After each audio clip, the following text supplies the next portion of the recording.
बड़ी कृपा है सच्चे पातशाह, आपने महापुरुष मिलाया, संत के दर्शन कराए, महात्मा के दर्शन कराए।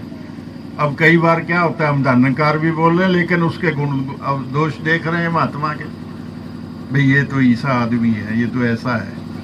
उन चक्कर में नहीं पड़ना कभी भी। महात्मा से जब धन्यकार करो, नंकार को साथ में जोड़ो, तो ये भी शुक्रिया बनता है जब धन्यकार जी बोलते हैं। और संगत में भी बार बार स्टेज सेक्रेटरी महात्मा जब कोई महात्मा गीत बोलता है वो शुरू में धन्यकार जी, जब खत्म करता है फिर कहता है धन्यकार जी, फिर उसके बाद स्टेज सेक्रेटरी महात्मा कहता है साथ संगत जी धन्यकार जी, फिर किसी का नाम लेता है उसके बाद फिर कहता है अब ये धन्यकार जी क्यों बुलवाया जा रहा है बार बार? क्या इनका दिमाग में कोई फर्क है?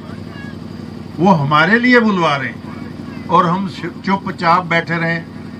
अब तालियों की तो चलो बात कह दी, धन्यकार का किसने मना किया आपको? धन्यकार तो खुले गले से बोलो ना।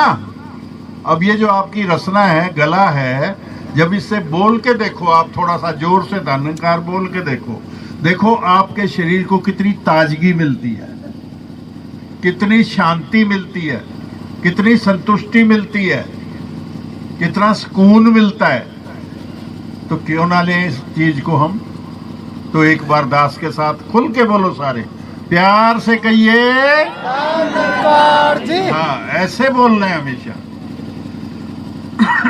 तो ये देखो साथ में प्यार से जुड़ा हुआ है, को गुस्से में भी नहीं बोलना है, प्यार के साथ। और साथ संगे किसी टाइम तो ये हालत थी ना जब, तो हमारे एक फिर ये बन गया था गज के बोलिए, तो गज के बुलवाने का भी काम चल गया था पहले, क्योंकि हम बोलते ही नहीं थे। बना था ना, गुरुनाम जी बैठे हैं, गवाह है।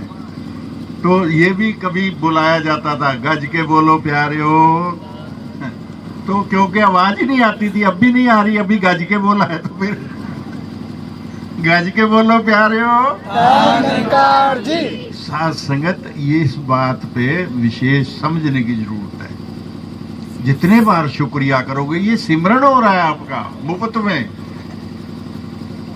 नंकार का शुक्रिया करे और सिमरन क्या है? सिमरन का भी दास थोड़ी देर में बताएगा। तो साथ संगत ये जो शब्द पढ़ा गया, इसकी पहली लाइन दोबारा पढ़े महात्मा। सदा सुनाना है। हाँ जी। अब ये कह रहे हैं जो संतों के वचन आए ना, उनको सुनना, पहले तो सुनना है। सुनेंगे कैसे? मन से। मन जुड़ा होगा तो सुनेंगे ना। अगर हम ध्यान ही नहीं है, मस्ती आ रही है, सुस्ती आ रही है, तो नहीं सुन पाएंगे। वो महात्मा बोलते रहेंगे, आप बैठे रहेंगे। तो इसलिए ध्यान आकर्षित करना पड़ता है। बार बार धन्यकार का मतलब है ध्यान आकर्षित कर रहे हैं, आपका अपनी तरफ खींच रहे हैं, ताकि आप जो यहाँ से वचन आए उनको सुने। और फिर सुनाना है। सुनाना कैसे है? ऐसे नहीं कि मैंने यहाँ खड़े होकर सुनाना है। अब यहाँ भी होड़ लगती है। अभी गुरुनाम जी को कितने बार माफी मांगनी पड़ी जो रह गए। यहाँ हम सुनाने के लिए नहीं आते, पहले ये पल्ले बांध लो,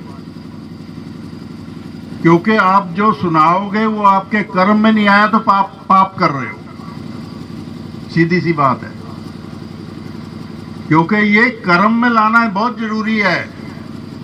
तो इसलिए सुनना बड़ा जरूरी है। पहले सुनने वाले बने, श्रोता बने। हम श्रोता की बजाय वक्ता ज्यादा बनना चाह रहे हैं। बोलने की तरफ ध्यान ज्यादा होता जा रहा है। हमारा ध्यान ज्यादा श्रोता बनने में होना चाहिए।